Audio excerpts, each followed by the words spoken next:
اعوذ باللہ من الشیطان الرجیم بسم اللہ الرحمن الرحیم۔ السلام علیکم میرے پیارے بھائیوں اور بہنوں، کئی بار ہمارے ذہنوں میں سوال اٹھتا ہے کہ شریعت میں صرف زنا کی سزا ہی اتنی سخت کیوں رکھی گئی ہے؟ جب قرآن کی طرف رجوع کیا تو معلوم ہوا کہ جہاں صرف اللہ کے حق کا معاملہ ہوتا ہے تو اللہ نرمی کا رویہ اپناتے، اور جہاں بندے کا حق اللہ کے حق سے مل جاتا ہے تو اللہ پاک سختی اختیار کرتا ہے۔ دو افراد کے زنا کے متاثرین، دو فرد، دو خاندان، دو قومیں، دو گروہ یا دو قبیلے نہیں بلکہ پوری امت ہے۔ قتل کے گناہ کی سزا بھی قتل ہے، جیسا کہ قرآن مجید میں ارشاد ہے، جس نے ایک انسان کو قتل کیا اس نے پوری انسانیت کو قتل کیا۔ مگر یہاں آپس میں صلح صفائی کی بنیاد پر رعایت بھی دی۔ چوری کی سزا ہاتھ کاٹنا، قتل کی سزا، مگر زنا کی سزا بھی اپنی شدت میں بڑھ کر ہے کہ جب یہ چھپ کر نہیں بلکہ سرعام مجمع میں دینی ہے، اور ہر پتھر جسم پر ایک زخم بنائے گا جب تک کہ جان نہ نکل جائے۔ اس سزا میں حکمت یہ ہے کہ جیسے اس گناہ کے عمل میں اس کے جسم کے ہر ٹشو نے لطف اٹھایا، تو اب موت بھی لمحہ لمحہ اور پل پل کی اذیت کے بعد ملے گی۔ یعنی زانی جب تک اپنے خون میں غسل نہ کرے اس کی توبہ قبول نہ ہوگی۔ مگر کہ اللہ پاک اتنے ہی بے انصاف ہیں کہ ایک گناہ کی اتنی بڑی سزا رکھ دی مگر اس سے بچنے کی کوئی ترکیب یا طریقہ نہ سکھایا۔ ایسا ہرگز نہیں۔ اللہ پاک نے اس امت کو اپنے نبی پاک صلی اللہ علیہ وآلہ وسلم کے واسطے سے قرآن و حدیث کے ذریعے اس گناہ سے بچنے کے لیے پورا پلان پیش کیا ہے۔ احکامات کی پوری لسٹ ہے، کام کرنے یا نہ کرنے کی مکمل فہرست ہمیں مہیا کی گئی۔ آئیے ان سب کا جائزہ لیتے ہیں۔ پہلا حکم، استنزان یعنی اجازت طلب کرنا۔ کسی کے گھر یا کمرے میں بلا اجازت مت جاؤ۔ بھائی بہن، ماں باپ کے بیٹے کے کمرے میں جانے سے پہلے بھی اجازت طلب کرے۔ شریعت اس طرح ہمیں مزاج سکھا رہی ہے، اور آج اس حکم پر عمل نہ کرنے سے محرم رشتوں میں بھی خرابیاں آ رہی ہیں۔ گھر میں دو حصے رکھیں، پرائیویٹ رومز یعنی ذاتی کامن رومز یعنی عام پرائیویٹ کمروں سے محرم اجازت سے اور اجنبی بالکل مت جائیں تاکہ ایک دوسرے کو نامناسب حالت میں کبھی دیکھ ہی نہ سکیں۔ اس لیے مہمانوں کے لیے الگ الگ کمرے یعنی ڈرائنگ وغیرہ ہونے چاہیے تاکہ مرد ہی مردوں کو اور عورتیں بالکل مت کرنا چاہیں۔ کزن تو یہاں ہو یا سسرال رشتہ دار، مگر المیہ یہ ہے کہ ہمارے ہاں کھلم کھلا فیملی کزنز کے کمرے میں جاتے ہیں، شیر خوانی کرتے ہیں اور ہنسی مذاق اور اوٹنگ پر چلے جاتے ہیں، اور اس دوران شیطان اپنا ورکر کرتا ہے۔ اور تو یاد رکھیں کہ مرد زبردست، عورتیں زبردست ہوتی ہیں۔ کیا یہ ممکن ہے کہ کوئی عورت پاک رہنا چاہے مگر مرد اس کو پاک نہ رہنے دے؟ دوسرا حکم، نظر کی حفاظت۔ نظروں کو نیچا رکھیں اور اپنی حیا کی حفاظت کریں۔ یہ حکم مرد اور عورتوں دونوں کے لیے ہے۔ عورتوں کی شادی بیاہ اور مردوں کی بازاروں میں اکثر نظر بہک جاتی ہے۔ کوئی مہمان آئے تو عورتیں جھانکتی پھرتی ہیں اور اس طرح باپ بھائیوں کے بعد دوستوں سے بھی ہنس ہنس کر ملتی ہیں، اور جبکہ شریعت کو دیکھنے سے بھی منع ہے۔ مردوں عورتوں کی عیادت شادی بیاہ میں کھل کر سامنے آتی ہے جب بے حیائی اپنی عروج پر ہوتی ہے۔ دو اندھے آ کر آمنے سامنے بیٹھے ہیں تو ان کو کوئی نہیں معلوم کہ سامنے والا کیسا، کتنی عمر کا ہے، مگر شریعت ایک بینا اور اندھے کو بھی آمنے سامنے بیٹھنے سے منع کرتی ہے۔ حضرت عبداللہ بن امام مکتوم رضی اللہ تعالی عنہ والی حدیث سے ثابت ہے، عورتوں اور مردوں کو کئی بار مجبوری میں بات بھی کرنی پڑتی ہے، جیسے بازار وغیرہ، تب شریعت چہرے پر نظر ڈالنے سے منع کرتی ہے۔ صرف پردہ کرنا مسئلے کا حل نہیں بلکہ نظر بھی جھکانی ہے۔ امام غزالی فرماتے ہیں کہ نظر سوچ کے اندر تصویر لے جاتی ہے، یہ تصویر خواہش میں بدل جاتی ہے، اور پھر یہی خواہش ہے جو بے حیائی کا راستہ دکھاتی ہے۔ تیسرا حکم، زینت کو چھپانا۔ پردہ اور چیز ہے اور زینت اور چیز۔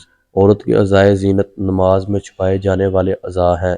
کوشش کریں کہ اس فتنے کے دور میں محرم سے بھی زینت والے اعضاء چھپائے جائیں، اپنے سینے اور گریبان خصوصاً ڈھانپیں۔ مرنے کے بعد اللہ پاک 4 کپڑوں میں عورت کو ڈھانپ کر قبر میں بھیجنے کا کیوں کہتے ہیں، لیکن اب یہاں عورتوں نے زندگی میں 2 کپڑوں کا لباس معمول بنا لیا ہے کہ اب تو بوتیک بھی دوپٹے اور پر تیار کرتے ہیں، کیونکہ عورتیں 3 کپڑے بھی پہننے پر راضی نہیں۔ عورت کا غیر مسلم عورت سے بھی نماز والا پردہ ہے، یعنی سوائے چہرے، دونوں ہاتھ اور پاؤں کے باقی جسم چھپانا ہے، مگر یہاں تو ویکس بھی کروائی جاتی ہے اور فیشیلز بھی۔ مرد حضرات پبلک یا گھر میں شرٹس نہیں پہن سکتے۔ آپ حیا دار ہوں گے تو گھر کی عورتیں بھی اپنی حیا کو مقدم رکھیں گی، ورنہ سرورنا سب سے پہلے بگاڑ گھروں کے ماحول سے شروع ہوتا ہے۔ ماؤں اور بہنوں کے نامناسب لباس گھر کے لڑکوں میں حیا کی کمی کی وجہ سے بنتے ہیں۔ یاد رکھیں، جب عورت نے اپنے ستر کا خیال نہ رکھا تو محرم کا دشمن بن جاتا ہے۔ جب اللہ کے مقرر کردہ حدود قیود کا خیال نہیں رکھا جائے گا تو باپ بیٹیوں کو خود بے حلال کر لیں گے۔ خدا را اپنے گھروں سے فحش کا معاملہ ختم کرے۔ چوتھا حکم بیوہ اور مطلقہ کا نکاح ہے۔ ان کے نکاح کا مقصد معاشرے کو پاک رکھنا ہے۔ بیوہ یا مطلقہ ازدواجی زندگی کے دور سے گزر چکی ہیں اور ان کے نکاح میں تاخیر یا انکار معاشرے کے بگاڑ کا سبب بن سکتی ہے۔ یہ حکم اس مرد کے لیے بھی ہے جن کی بیوی مر جائے یا وہ طلاق دے دے۔ یاد رکھیں، شادی پر اصرار وہی مرد کرتا ہے جو پاک رہ کر صرف بیوی سے سکون حاصل کرنا چاہے، ورنہ معاشرہ برا ہوتا ہے ایسے غلط لوگوں سے جو شادی کو بوجھ سمجھتے ہیں، کیونکہ انہیں اس بوجھ کو گلے میں ڈالنا بنانا ہی سب کچھ مل رہا ہے۔ اللہ پاک نے اس لیے اجازت بھی دی ہے کہ ایک سے خواہش پوری نہیں ہوتی تو 2 شادیاں کرو، 3 کرو اور 4 کر لو۔ اس میں بیوی کی اجازت بھی شرط نہیں۔ ہاں، بیویوں کے حقوق پورے کرنا فرض ہے، مگر کیا کیا جائے اس اخلاقی دور پر دیوالیہ معاشرے کا جو گرل فرینڈ تو 10 برداشت کرتی ہے مگر بیوی 1 سے 2 نہیں۔ اس طرح بیوہ یا مطلقہ کی شادی پر ایسے بے شرم تبصرے اور اعتراضات کیے جاتے ہیں کہ اللہ کی پن سے اغلا ہے۔ نکاح میں بہت تاخیر نہ کی جائے۔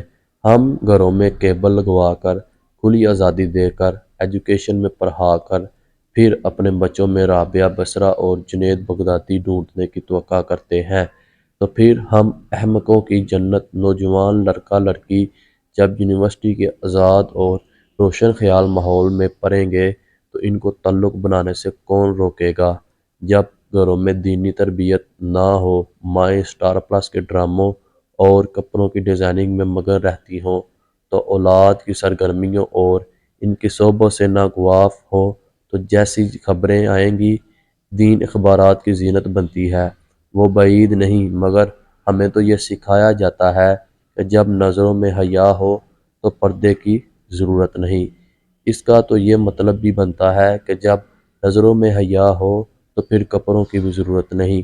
یہ اللہ کا اپنے محبوب کی امت پر خاص احسان ہے کہ اس نے ہم پر پچھلی قوموں کے تمام گناہ دیکھ کر بھی ہمیں غرق نہیں کیا، ورنہ بنی اسرائیل کے لوگ تو بندر بنائے گئے اور خنریز بھی توبہ کے دروازے بند نہیں، اور نہ ہی رب کی رحمت مدھم ہو گئی۔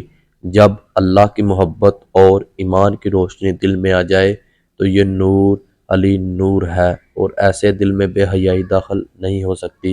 ایمان کا نور لینا ہے تو ان گھروں میں جا کر بیٹھ جاؤ جہاں صبح و شام اللہ کا ذکر اور تسبیح و پاکی بیان ہوتی ہے، یعنی مسجدیں توبہ سے شاید دن گزرنے کا انداز بدل جائے، راتوں کی بے چینی سجدوں کے سرور میں بدل جائے، اور جب یہ میڈیا اور معاشرہ تمہاری توبہ کو کھانے لگے تب فیصلہ ہوگا کہ تم اپنے رب العزت کے غلام ہو یا پھر اپنے نفس کے۔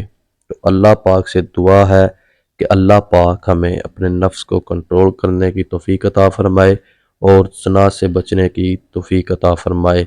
آمین ثم آمین۔ اسی طرح کی مزید ویڈیوز دیکھنے کے لیے ہمارے چینل کو سبسکرائب ضرور کریں۔ شکریہ۔